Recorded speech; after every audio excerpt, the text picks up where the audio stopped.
Groundwater pollution on campus and in town from non-point sources is a problem that may go unnoticed by many. To understand protocols relating to groundwater pollution, we decided to look at the local inner workings of policies that are in place at UMass. We focused on the Studio Arts department to better understand how these protocols inform the users of the building and the hazards relating to improper disposal of various art materials. Our findings helped us to generate ways in which the system could be improved. First, we looked at the issue at large. Nearly half of the United States population gets its drinking water from groundwater sources. The town of Amherst and UMass are reliant on both reservoir systems and groundwater sources for fresh drinking water. Improper discharge of potentially hazardous wastes into the water systems holds extremely negative effects on our freshwater sources. Seemingly innocent substances like grease and oils to clearly dangerous chemicals found in paints and household cleaners are dumped down drains without a second thought. Many people think that just a little bit of a harmful substance could never do any harm to such a larger scale resource. Multiply this thinking across the campus and the town of Amherst, and you are set up for serious implications.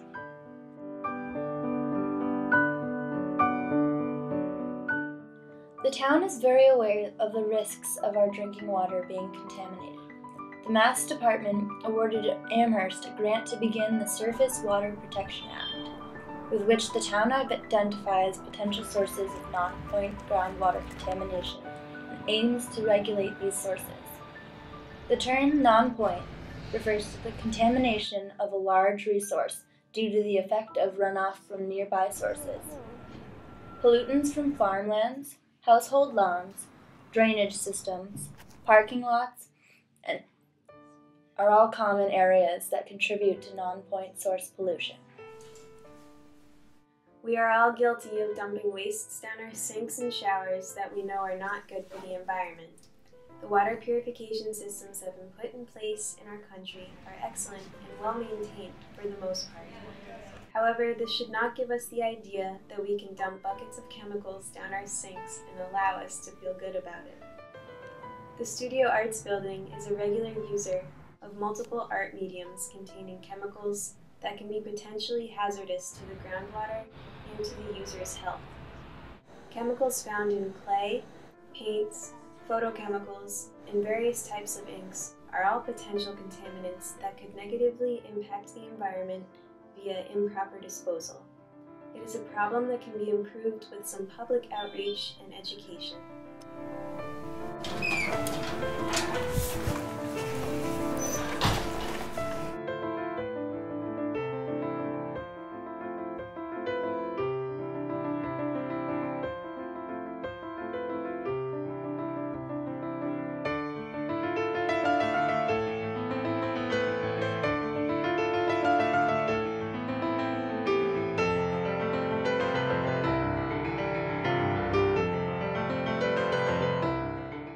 The regulation of the disposal of this waste is managed well by campus officials. However, for the system to function in its ideal state, every user must be informed of the proper disposal techniques for their specific area of interest. For the most part, students abide by the regulations set by the environmental health and safety and refrain from pouring chemicals down the sinks. But sometimes, a user may not be aware that the material they are using must be disposed of in a specific manner. Education on chemical management for the students who use the Studio Arts building needs to be improved in order for the protocols and regulations set by the federal and local governments to be effective.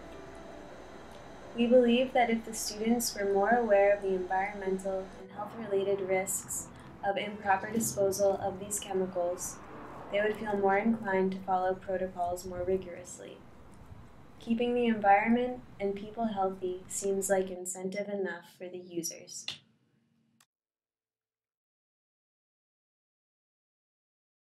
We stopped and asked a couple of students some questions about how they dispose of their art mediums.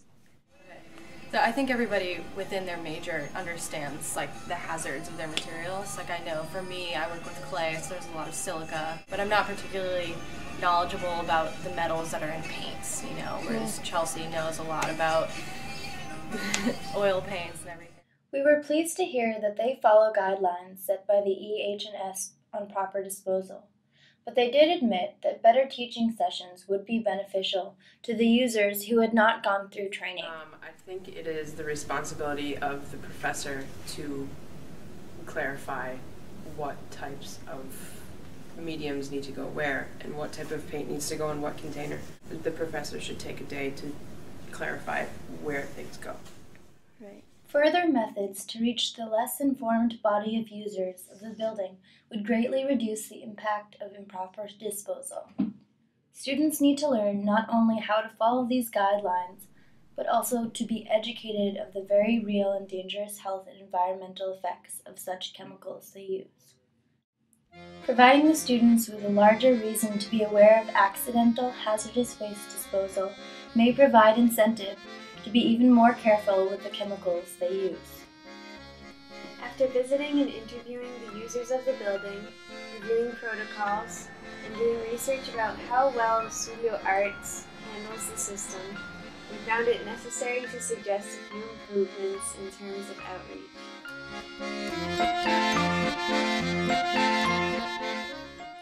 Although it is clear where to dispose of the chemicals, it might be unclear to those unfamiliar with the processes outlined in the handbook that is given out to the art majors. The handbook is very informative, and although it is in their best interest, the students may not take the time to read the entire thing, or may not find it relevant to their own studies. The EH&S meeting isn't the most informative. Yeah, it's not the most. It's informative, but they just throw everything to you at once. You don't know. I haven't even taken a painting class, so I know that there are those red boxes around that you're supposed to like put things in, and they're labels, so I know like that water-based paint goes in here and oil-based paint goes there, but I'm not super knowledgeable on it. Adding a page in the syllabus for students taking studio classes would be a simple yet effective method of outreach and education regarding the proper usage of hazardous wastes in the building. A basic tutorial is indeed given to students, but it would be much more effective if this session was expanded and gave more detail. More about like... We also suggested a training session for students in addition to the pages added to the syllabi.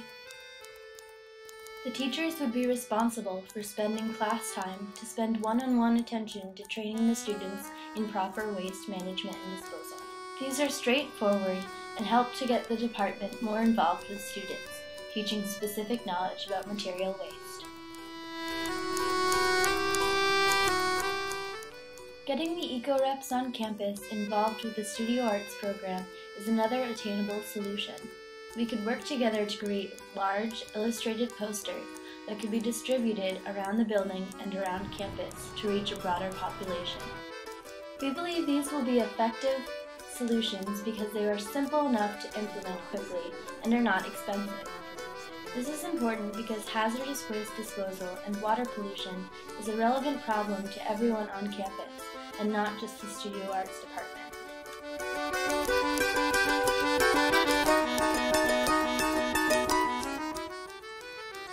Organic materials are used to create many household cleaners.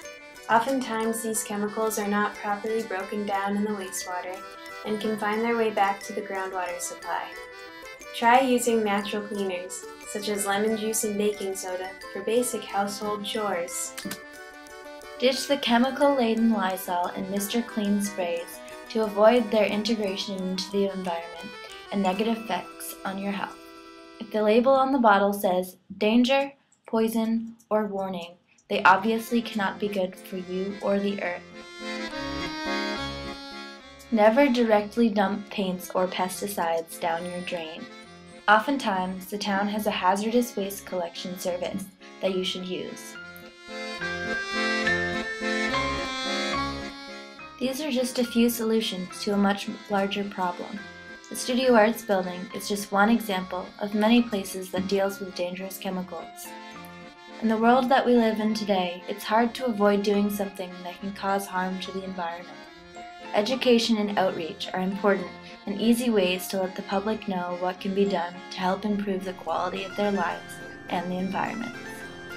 People get excited when they feel they are making an important change.